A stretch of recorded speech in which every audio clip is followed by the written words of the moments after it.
Hello friends, देवी studies से मैं पूनम कुमारी आपका बहुत बहुत स्वागत करती हूँ।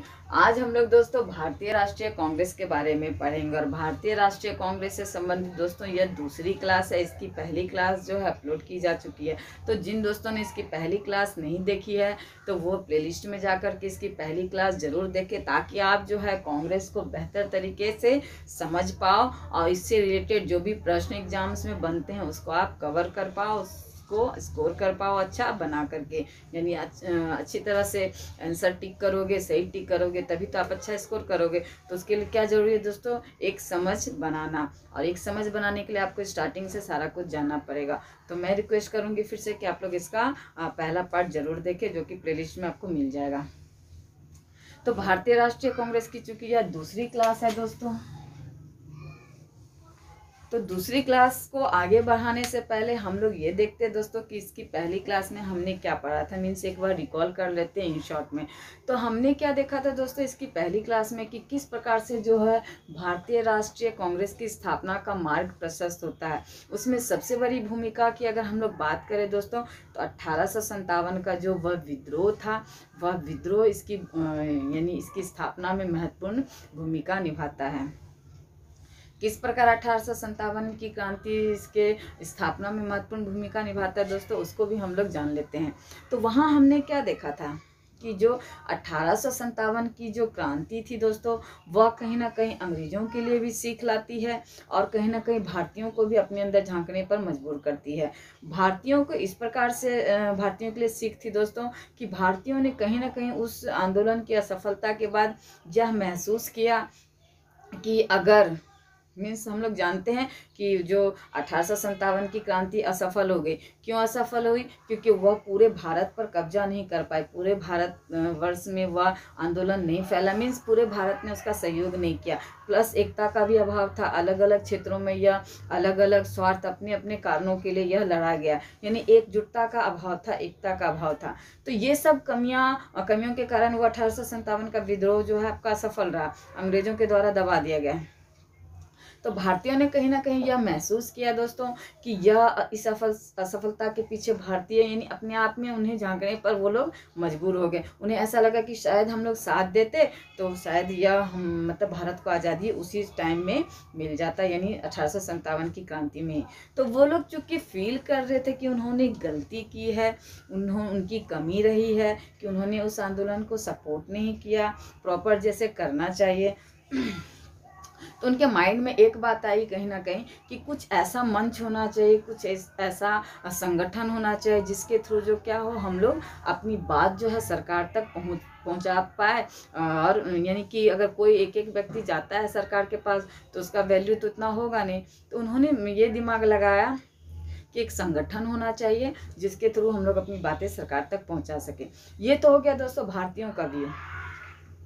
अगर अंग्रेजों के व्यू की बात करें तो अंग्रेजों ने ये फील किया कि चूँकि वह विद्रोह बहुत ही जो है प्रभावशाली रहा दोस्तों, बहुत बहादुरी के साथ आपका झांसी की रानी ने लड़ा, कुंवर सिंह ने लड़ा, ये आपका तात्या टोपे जी लड़े, बेगम हजरत महल, इसके अलावा भी बहुत से नेता लोग थे जो उस युद्ध में शामिल हुए और बहुत टक्कर दिया, बहुत बहादुरी के साथ जो है अंग्रेजों का सामना किया।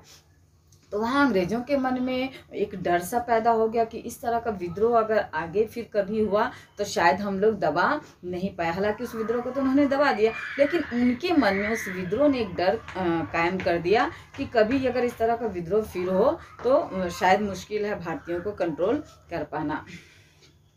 तो उन्होंने क्या सोचा कि इन लोगों को एक ऐसा मंच, एक ऐसा स्थान दिया जाए जहां ये अपना गुस्सा आकर के निकाले, अपनी भड़ास निकाले, अपना आक्रोश निकाले, उस मंच पर आए, उस स्टेज पर आए और अपने अंदर का जो आक्रोश है, जो गुस्सा है, जो भी बुराइयां हैं या जो भी घृणा है, गुस्सा है, आक्रोश है, वो उस मंच पर आए भारतीय, उस भड़ास को निकाले और वापस अपने घर जाकर के सो जाए। मीन्स भारतीयों के गुस्सा को जो है अंग्रेज एक जगह इकट्ठा होने नहीं देना चाहते थे ताकि वो आगे चल के विस्फोट का रूप, ज्वालामुखी का रूप न धर ले। तो वो एक ऐसा मंच देना चाहते थे कि जिसके थ्रू जो है वह उस मंच पर आए और अपना गुस्सा निकाल करके भारतीय अपना घर चले जाए, ताकि वह बड़ा को विद्रोह करने के बारे में सोच न पाए।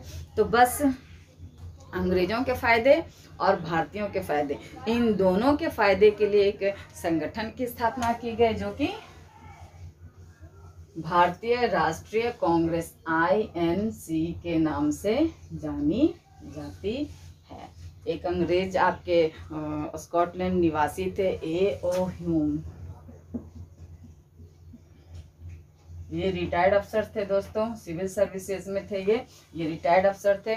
इनके नेतृत्व में यानी इनके हेल्प से जो है भारतीय राष्ट्रीय कांग्रेस की स्थापना की गई। इसमें पढ़े लिखे लोगों ने हिस्सा लिया, ज़्यादातर वकील टाइप के लोग इसमें शामिल हुए और इस तरह से क्या हो गया, भारतीय राष्ट्रीय कांग्रेस की स्थापना की गई। हालांकि जो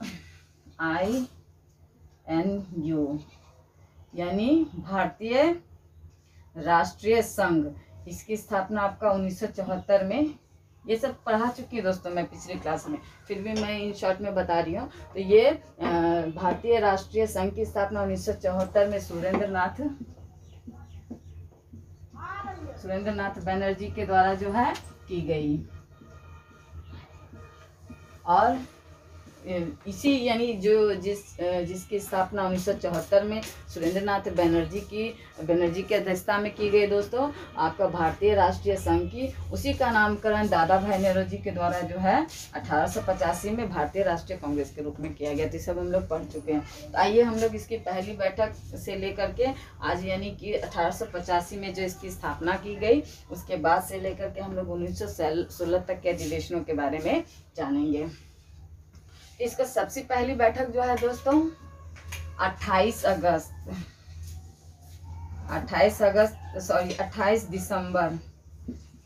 दिसंबर 1885 में बम्बई में की गई। और अध्यक्ष कौन थे दोस्तों, तो आपके WC बनर्जी, व्योमेश चंद्र बनर्जी की अध्यक्षता में क्या हुआ दोस्तों, यह पहली बैठक आपका बम्बई में रखी गई। तेजपाल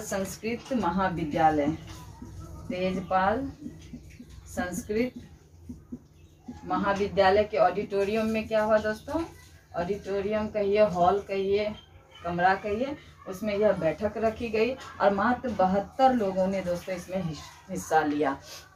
अब समझिए, जो अंग्रेज इतने शक्तिशाली थे कि वह किसी अन्य देश में आकर के व्यापार आरंभ करते हैं, उसके बाद धीरे धीरे उसी देश का जो है आर्थिक शोषण करने लगते हैं, सामाजिक शोषण करने लगते हैं, राजनीतिक शोषण कर लेते हैं, मतलब उन्हीं के ऊपर शासन प्रशासन अपना स्थापित कर लेते हैं। तो उन लोगों का सामना करने के लिए मात्र 72 लोग जो है देश के कोने कोने से एकत्रित होते हैं। तो मात्र 72 लोग क्या कर सकते हैं, उनका क्या बिगाड़ सकते हैं। तो इन्हीं लोग जो 72 लोग जो अलग अलग क्षेत्रों से एकत्रित हुए दोस्तों, तो इन्होंने आपस में डिसाइड किया कि चूंकि इतना लोग तो हम लोग कुछ बिगाड़ नहीं सकते हैं अंग्रेज का, तो ये लोग इन लोगों ने यह प्रयास किया आपस में एक मंत्रणा की, एक निश्चय कहिए कि ये हम लोग जिस जिस क्षेत्र से आए हैं उन क्षेत्रों से अगली बैठक में यानी कि एक निर्णय किया गया कि यह जो बैठक है दोस्तों हर साल होनी है, हर साल। जरूरत पड़ी तो कभी साल में 2 बार भी हो सकती है, लेकिन कंपलसरी है कि साल में 1 बार यह बैठक कांग्रेस की होगी है। तो इन्होंने डिसाइड किया कि जो 72 लोग जो एकत्रित हुए हैं, ये 72 लोग अगली बैठक में अपने क्षेत्र से अन्य लोगों को भी इस बैठक में शामिल करेंगे। जो दूसरी जो बैठक होती है आपका कलकत्ता में 1886 में, तो इस बैठक में दादा भाई नौरोजी की अध्यक्षता में यह बैठक होती है दोस्तों। इसमें लगभग 450 यानी 436 एग्जैक्ट आंकड़ा है, लेकिन आप अप्रोक्स 450 ले सकते, तो 450 लोग एकत्रित होते हैं और धीरे धीरे यह आंकड़ा बढ़ता चला जाता है। उसके बाद तीसरी बैठक होती है आपकी 1887 मद्रास में।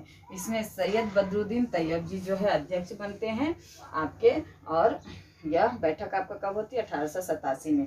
दोस्तों ये जो दादा भाई नौरोजी है, इनके बारे में बहुत कुछ मैं पिछली क्लास में बता चुकी हूँ। इनसे जोड़ करके बहुत प्रश्न आते हैं। इन्हें भारत का वयोवृद्ध नेता भी कहा जाता है, इन्हें भीष्म पितामह के नाम से भी जाना जाता है। तो इनके बारे में मैं डिटेल में पिछली क्लास में बता चुकी हूँ, तो आप लोग वो वीडियो जरूर देखें। उसके बाद चौथी बैठक होती है दोस्तों 1888 में। यह बैठक होती है इलाहाबाद में और इसके अध्यक्ष कौन होते हैं, जॉर्ज यूले। आप देखिए दोस्तों, समझने का प्रयास कीजिए।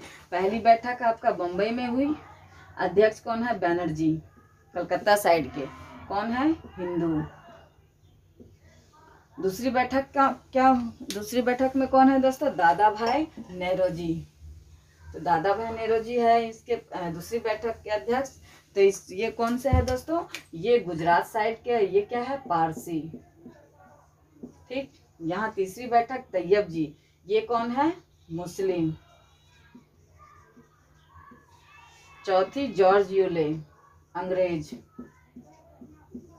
अब देखिए, हिंदू, पारसी, मुस्लिम, अंग्रेज। तो ये चार जो बैठकें हैं दोस्तों, इसको आप आराम से याद कर सकते हैं। पहली बैठक हिंदू, दूसरी बैठक पारसी, तीसरी बैठक आपका मुस्लिम, चौथी बैठक अंग्रेज। तो इन बैठकों के माध्यम से जो कांग्रेस एक चीज, एक संदेश देना चाहती थी पूरे भारत में कि ये जो संस्था है जिसे भारतीय राष्ट्रीय कांग्रेस के नाम से जाना जाता था, नाम दिया गया था, तो यह संस्था किसी एक धर्म, किसी एक जाति, किसी एक क्षेत्र विशेष या वर्ग विशेष की नहीं, बल्कि यह संपूर्ण भारत का प्रतिनिधित्व करती है। इसमें किसी भी धर्म के लोग, किसी भी क्षेत्र विशेष के लोग, किसी भी वर्ग विशेष के लोग शामिल हो सकती। यानी यह संगठन, यह ऑर्गेनाइजेशन जो है सबके लिए जो है, इसका दरवाजा खुला है, सभी लोग इसमें शामिल हो सकती है। तो इस बैठक के माध्यम से, इन चार बैठकों के माध्यम से कांग्रेस ने जो है सेक्युलर का संदेश लोगों तक पहुंचाना चाहा, जनमानस तक पहुंचाना चाहा। हालांकि यह जो है, यानी यह धर्मनिरपेक्ष की नीति ज़्यादा दिन चल नहीं पाती, आगे हम लोग देखेंगे। लेकिन इन चार बैठकों में इस चीज़ को फॉलो किया गया 100% इन चार बैठकों के माध्यम से। अब हम लोग आते हैं 1896 की बैठक। यह जो है कलकत्ता में हुई दोस्तों, जो कि हमारी पहले राजधानी थी कलकत्ता। अध्यक्ष कौन है? एम रहमतुल्लाह सयानी। तो एम रहमतुल्लाह सयानी की अध्यक्षता में दोस्तों कलकत्ता में बैठक हुई, और यहाँ पहली बार वंदे मातरम राष्ट्रगीत गाया गया। बहुत इंपॉर्टेंट है दोस्तों यह अधिवेशन आपका 1896 का भी। तो इसमें जो है पहली बार वंदे मातरम गाया गया, जो कि हमारा राष्ट्र गीत है। और यह गीत जो है दोस्तों किसके द्वारा लिखा गया? बंकिम चंद्र चटर्जी, जिसे हम लोग चट्टोपाध्याय के नाम से भी जानते हैं। तो बंकिम चंद्र चटर्जी के द्वारा यह जो है गीत लिखा गया दोस्तों। हालांकि यह गीत 1974 में ही लिखा गया दोस्तों, लेकिन यह एक कागज पर लिखा गया, किंतु इसको जो है तरीके से कविता का रूप जो है बंकिम चटर्जी के द्वारा एक उपन्यास लिखा गया था, आनंद मठ, जो कि सन्यासी विद्रोह, जो कि बहुत महत्वपूर्ण है दोस्तों, उसके बारे में मैं फिर से अलग से क्लास लूंगी। तो उस विद्रोह पर आधारित यह आनंद मठ उपन्यास लिखा गया। इसमेमें जो है इस गीत को, यानी वंदे मातरम को जो है सलीके से कविता के रूप में जो है यानी तरीके से प्रकाशित किया गया। आपका 1881 में यह लिखा गया, और 1882 में जो यह प्रकाशित हुआ, लोगों तक पहुंचा। तो लिखा तो गया दोस्तों बंकिम चंद्र चटर्जी के द्वारा, लेकिन आपका रविंद्रनाथ टैगोर के द्वारा जो है इसे गाया गया। यानी लिखा, ये तो कविता के रूप में लिखा गया था दोस्तों आनंद मठ में वंदे मातरम, किंतु इसको सुर में, एक लय में, यानी कविता को गीत में पिरो करके गाया गया आपका 1896 में कलकत्ता के अधिवेशन में रविंद्रनाथ टैगोर के द्वारा। तो आपको निश्चित रूप से याद रखिए, लेखक तो दोस्तों बंकिम चंद्र चटर्जी है, लेकिन गाया गया, पिरोया गया कि सुर में, ताल में, एक लय में किनके द्वारा? तो रविंद्रनाथ टैगोर के द्वारा। तो हो गया दोस्तों क्लियर आपका 1896 में। अब हम लोग देखते हैं 1905 का अधिवेशन। 1905 का अधिवेशन बनारस में हुआ दोस्तों, और जो है आपका बीजी गोखले के नेतृत्व में यह बैठक, यानी इनकी अध्यक्षता में यह बैठक हुई बालकृष्ण गोखले के द्वारा। और इसमें जो है सर्वप्रथम दोस्तों स्वदेशी का जो है, यानी स्वदेशी का जो कॉन्सेप्ट है उसका समर्थन किया गया। दोस्तों 1905 में बंगाल विभाजन हुआ था आपका लॉर्ड कर्जन के नेतृत्व में। तो इस बंगाल विभाजन चूँकि अंग्रेजों का फूट डालो की नीति के तहत यह किया गया था, तो पूरे देश में जो है इसका विद्रोह हो रहा था आपका बंगाल विभाजन का। तो इसी के इस विद्रोह का, यानी इस विद्रोह पर चर्चा के लिए है जो दोस्तों जब बैठक की गई, और इसमें जो स्वदेशी का जो है नारा यानी दिया गया, समर्थन किया गया। ये हो गया दोस्तों आपका 1905 का। 1906 में जो बैठक होती है दोस्तों, यह भी कलकत्ता में होती है, और दादा भाई नौरोजी जो है दोस्तों आपका इसमें जो है यानी अध्यक्ष बनते हैं दादा भाई नौरोजी। और दादा भाई नौरोजी देखिए पहली बैठक जो है 1886 में दोस्तों यहाँ भी आपके अध्यक्ष है। उसके बाद जो है आपका 1906 में जो बैठक हो रही है कलकत्ता में, उसके भी ये अध्यक्ष है। तो यहाँ स्वराज्य शब्द दोस्तों, यहाँ स्वराज्य शब्द पहली बार जो है उपयोग में लाया गया, पहली बार स्वराज शब्द का इस्तेमाल किया गया। मीन्स स्वराज मीन्स अपना राज्य, अपने द्वारा चलाया गया राज्य। तो सबसे पहले स्वराज की अवधारणा कहाँ आई दोस्तों? दादा भाई नौरोजी की अध्यक्षता में जो आपका 1906 में अधिवेशन हुआ था कलकत्ता में, वहाँ स्वराज शब्द का सबसे पहले जो है उद्घोष किया गया। क्लियर हो गया दोस्तों आपका 1906 का। अब हो गया 1907 का। ये 1907 का जो सूरत अधिवेशन है दोस्तों, रास बिहारी घोष, बोस नहीं है दोस्तों, घोष। बोस जो है वह क्रांतिकारी थे। उनका मानना था कि जिस प्रकार से अंग्रेजों से हम अपनी अधिकार मांगना यानी छीनना अगर हमें पड़ता है तो हम छीन करके अपने अधिकार ले लेंगे। और ये घोष जो है दोस्तों उदारवादी नेता थे। तो दोनों में बहुत अंतर है, ये घोष है वो बोस अलग है। तो यहाँ रास बिहारी घोष के नेतृत्व में क्या हुआ, अध्यक्षता में यह बैठक आपका सूरत में हुआ 1907 में। तो यह भी बहुत इंपॉर्टेंट है दोस्तों। आइए कैसे इंपॉर्टेंट है इसको हम लोग देखते हैं।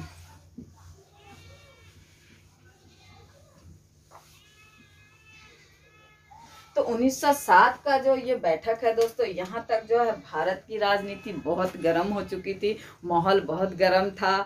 यहाँ जो है मीन्स जो कांग्रेस का जो है यानी कि दो भागों में विभाजन हो गया आपका, गर्म दल और नरम दल। तो ये जो नरम दल वाले थे दोस्तों, ये नरम दल वालों जो कि आपका इनका जो है प्रभुत्व रहा 1885 से लेकर के आपका 1906 तक इनका प्रभाव रहा कांग्रेस के ऊपर। यानी लगभग 20-21 साल तक इन्होंने जो है कांग्रेस पर राज किया। तो इनका मानना था, यानी उदारवादी कहिए, नरम दल यानी उदारवादी और गरम दल यानी उग्रवादी। तो ये उदारवादी या नरम दल वाले जो थे जिन्होंने 20-21 साल कांग्रेस पर राज किया दोस्तों, तो उनका मानना था कि अंग्रेज जो है समझदार है, पढ़े लिखे हैं, अच्छे हैं, शिक्षित है, वो हमारे साथ कुछ भी गलत नहीं करेंगे। इन केस अगर गलत करते भी है तो हम उनको बताएंगे कि यह हमारा हित नहीं है, यह हमारे लिए सही नहीं है, यह अच्छा नहीं, आप इसमें सुधार कीजिए। तो हम जो भी सुधार की पेशकश करेंगे, तो अंग्रेज चूँकि समझदार है, पढ़े लिखे हैं, बड़े हैं, तो वो हमारी बात को मानेंगे। तो ये सोच था उदारवादियों का दोस्तों। यानी वो लोग चिट्ठी पत्री आवेदन के थ्रू जो है अपनी मांग कांग्रेस तक रखना चाहते थे, पहुंचाना चाहते थे, और फिर इंतजार करते थे कि मतलब सरकार जो है हमारी मदद करेगी, हमारी बात सुनेगी। ये नरम दल का हो गया आपका। लेकिन देखिए दोस्तों 1905 का जो ये बंगाल विभाजन होता है, तो वहाँ लॉर्ड कर्जन का एक स्टेटमेंट आता है कि कांग्रेस जो है अंतिम सांसें गिन रही है, और मेरी दिली इच्छा है कि मैं भारत में रहते हुए इसकी अंतिम सांसें लेने में यानी गिनने में इसकी मदद करूं, यानी इसकी मरने में मदद करूं। तो यहाँ जो ये उदारवादी ये एक्सपेक्टेशन रख रहे हैं कि अंग्रेज अच्छे हैं, पढ़े लिखे हैं, समझदार है, वो हमारी बातें, हमारी मांगों को सुनेंगे। वहाँ अंग्रेज का क्या व्यू है दोस्तों? अंग्रेज ये सोच रहे हैं कि कांग्रेस अब खत्म होने वाला है, कांग्रेस अंतिम सांसें गिन रही है। तो चूंकि ऑपोजिट जा रहा था दोनों का सोच, अंग्रेज और कुछ सोच रहे थे और भारतीय नरम दल वाले कुछ अलग सोच रहे थे। तो उसी में जो दोस्तों कुछ लोग यानी कांग्रेस में ही कुछ गरम दल के गरम विचार के लोग भी थे, जिनका मानना था कि अंग्रेज अगर नहीं सुनते हमारी बात, हमारी बातों को नहीं मांगते हैं रिक्वेस्ट के तरीके से, तो हम अपने अधिकार, अपनी मांगों को उससे छीन लेंगे। यानी कि उनके नज़रिया में अपनी मांगों को मांगने का अन्य तरीका भी था, अगर नहीं मानते अंग्रेज तो हम उससे छीन सकते हैं। तो दोस्तों यहाँ उदारवादी और उग्रवादी, गरम दल और नरम दल जस्ट ऑपोजिट थे दोनों। जहाँ ये लोग भीख मांगना, चिट्ठी पत्री देना, रिक्वेस्ट करना, इस नीतियों को मानते थे उदारवादी, वहीं गरम दल वाले मानते थे कि यानी ये गलत है, हम अपने अधिकार को छीन करके ले सकते हैं। ये दो भागों में यहाँ बट गया 1907 में कांग्रेस, जिसमें कि आपको नरम दल कांग्रेस में रह गया और गरम दल बाहर हो गया। गरम दल की अगर बात करें दोस्तों तो इसमें लाल, बाल, पाल, ये लाल बाल पाल की तिकड़ी थी दोस्तों। लाल यानी लाला लाजपत राय, बाल यानी बाल गंगाधर तिलक और पाल यानी आपके बिपिन चंद्र पाल। अन्य लोग भी थे गरम दल में, लेकिन ये तीनों की तिकड़ी जो है गरम दल के लिए स्पेशल माने जाते थे। इनकी तिकड़ी बहुत नामी थी लाल बाल पाल की। तो ये जो लाल है दोस्तों, लाला लाजपत राय, सिर्फ यही एक व्यक्ति ऐसे हैं जो कि कांग्रेस के एक बार अध्यक्ष बनाए गए 1920 में, और ये लाल जो है 1920 में अध्यक्ष बनाए गए दोस्तों, और 1928 में जो इन्हें लाठी चार्ज के द्वारा पीट करके मार दिया गया। अब समझिए, जो नरम दल वाले ये सोच रहे कि अंग्रेज अच्छे हैं, पढ़े लिखे हैं, समझदार हैं, हमारी बातों को मानेंगे, हमारी मांगों को समझेंगे, वहीं ये अंग्रेज क्या करते कि इसी कांग्रेस के एक अध्यक्ष को पीट करके लाठियों से मार देते हैं। तो अब समझिए कांग्रेस कहाँ जा रही है और अंग्रेजों की क्या सोच बन रही है कांग्रेस के लिए। तो ये हो गया दोस्तों गरम दल। नरम दल 1907 में क्या होता है, इनका विभाजन हो जाता है कांग्रेस का दो भागों में, गरम दल और एक नरम दल। हो गया दोस्तों आपका सूरत अधिवेशन। रास बिहारी घोष के नेतृत्व में यह यानी अध्यक्षता में यह बैठक होती है। इसको ऐसे भी याद कर सकते हैं कि एक दूसरे की सूरत समझ में नहीं आई, पसंद नहीं आई, और गरम दल नरम दल वालों को अच्छी नहीं लगी एक दूसरे की सूरत, और ये लोग अलग हो गए। ठीक है दोस्तों, क्लियर हो गया आपका सूरत अधिवेशन। अब हम लोग यानी 1907 के अधिवेशन के बाद क्या देखेंगे, 1911 का अधिवेशन। यह भी अधिवेशन बहुत इंपॉर्टेंट है दोस्तों। यह अधिवेशन भी आपका कलकत्ता में हुआ। तो इसको इन दोनों अधिवेशनों को इस तरह से जोड़ सकते हैं दोस्तों। ये देखिए, 1896 में कलकत्ता में क्या गाया गया, वंदे मातरम गाया गया रहमतुल्लाह सैनी के अध्यक्षता में, और 1911 में कलकत्ता में ही, यानी सेम जगह है दोस्तों, साल अलग है, अध्यक्ष अलग है, लेकिन जगह एक ही है कलकत्ता। और यहाँ जो है विशन नारायण धर अध्यक्ष रहे हैं, कहीं कहीं विष्णु भी लिखा हुआ रहता है दोस्तों। इनकी अध्यक्षता में कलकत्ता में ही अधिवेशन। और यहाँ जो है प्रथम बार आपका जन गण मन, ये जो हमारा नेशनल एंथम है, राष्ट्रगान है, यह गाया गया। इनके जो लेखक है दोस्तों रविंद्रनाथ टैगोर, इन्होंने लिखा। और गाने की बात करें दोस्तों तो 52 सेकंड जो है यह गाया जाता है। और वंदे मातरम की अगर हम लोग बात करें दोस्तों तो 65 सेकंड यह गाया जाता है। इसको भी निश्चित रूप से याद रखिए, 65 सेकंड आपका वंदे मातरम और 52 सेकंड जो है आपका जनगण मन। तो ये रविन्द्रनाथ टैगोर के द्वारा दोस्तों दो देशों के राष्ट्र गान को लिखा गया है। एक तो आपका भारत का जनगण मन, एक आपका बांग्लादेश, यहाँ का जो है राष्ट्रीय गीत है आमार सोनार बांग्ला, आमार सोनार बांग्ला।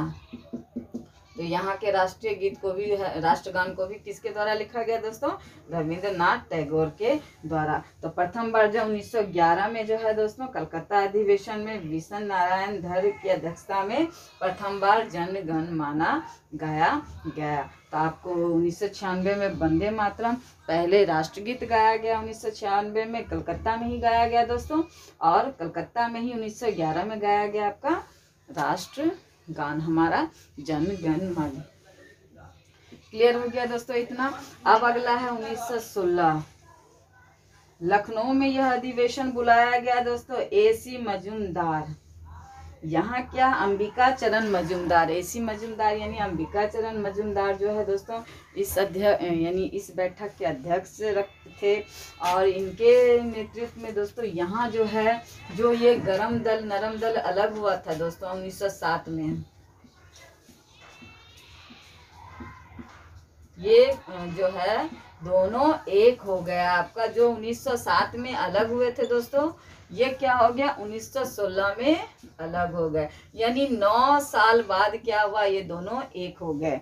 यानी गरम दल नरम दल को समझ में आ गया दोस्तों कि अलग रहने से कोई बात बनने वाली नहीं है, अंग्रेजों का कुछ बिगड़ेगा नहीं, अंग्रेजों का हम ऐसे अलग रह करके नहीं कुछ बिगाड़ सकते हैं, तो हमने एक हो जाना चाहिए।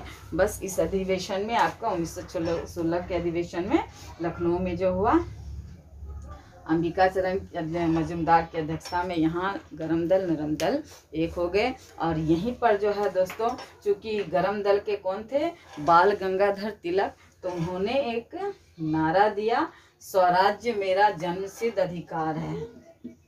स्वराज्य मेरा जन्म सिद्ध अधिकार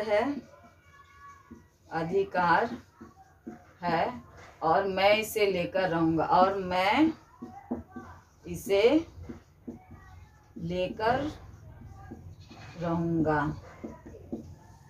तो ये जहां नरम दल गरम दल एक होते हैं 1916 के अधिवेशन में दोस्तों, लखनऊ में जो अधिवेशन रखा जाता है अंबिका चरण मजूमदार की अध्यक्षता में यह बैठक होती है, यहाँ यह गरम दल नरम दल एक हो जाते हैं। और यहीं पर यह नारा दिया जाता है कि स्वराज्य मेरा जन्मसिद्ध अधिकार है, बाल गंगाधर तिलक के द्वारा, और चूंकि स्वराज्य मेरा जन्मसिद्ध अधिकार है तो इसे मैं लेकर रहूंगा। तो यहाँ देखिए दोस्तों, दादा भाई नौरोजी की अध्यक्षता में जो बैठक हुई आपकी कलकत्ता में 1906 में, वह यहाँ स्वराज शब्द का इस्तेमाल पहली बार किया गया।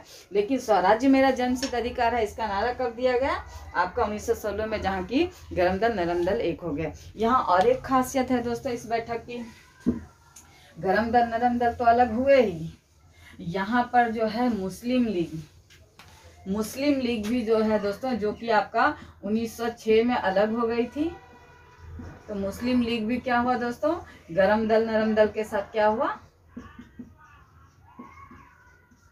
आपका मुस्लिम लीग भी क्या हो गई, कांग्रेस में मिल गई।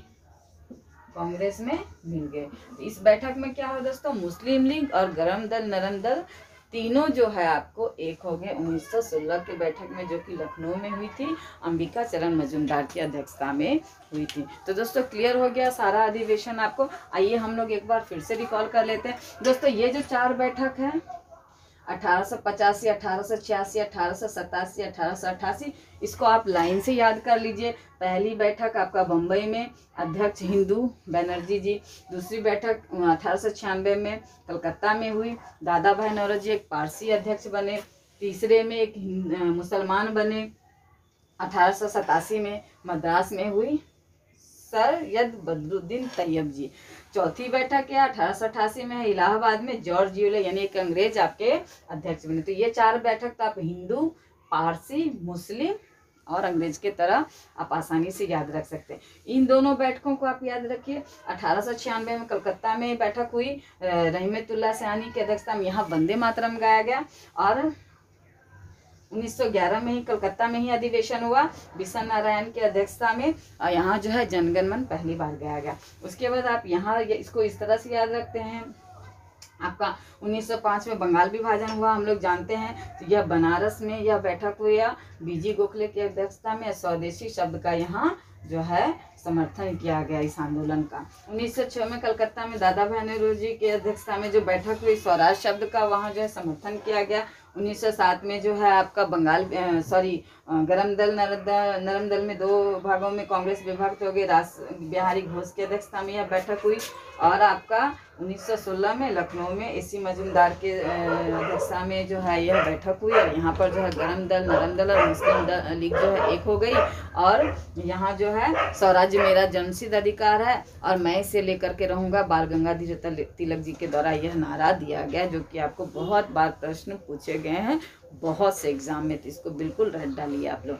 तो चलिए हम लोग भारतीय राष्ट्रीय कांग्रेस की जो यह दूसरी क्लास है दोस्तों, इसमें हमने बहुत सारे अधिवेशनों को जाना। बाकी जो भी अधिवेशन है दोस्तों इसकी तीसरी क्लास में हम लोग जानेंगे। तो तब तक के लिए देव स्टडीज से जुड़ने के लिए बहुत बहुत धन्यवाद। जितना हो सके दोस्तों वीडियो को लाइक कीजिए, अपने दोस्तों को शेयर कीजिए, और अब तक अगर मेरे चैनल को सब्सक्राइब नहीं किए हैं तो सब्सक्राइब जरूर कीजिए। धन्यवाद दोस्तों।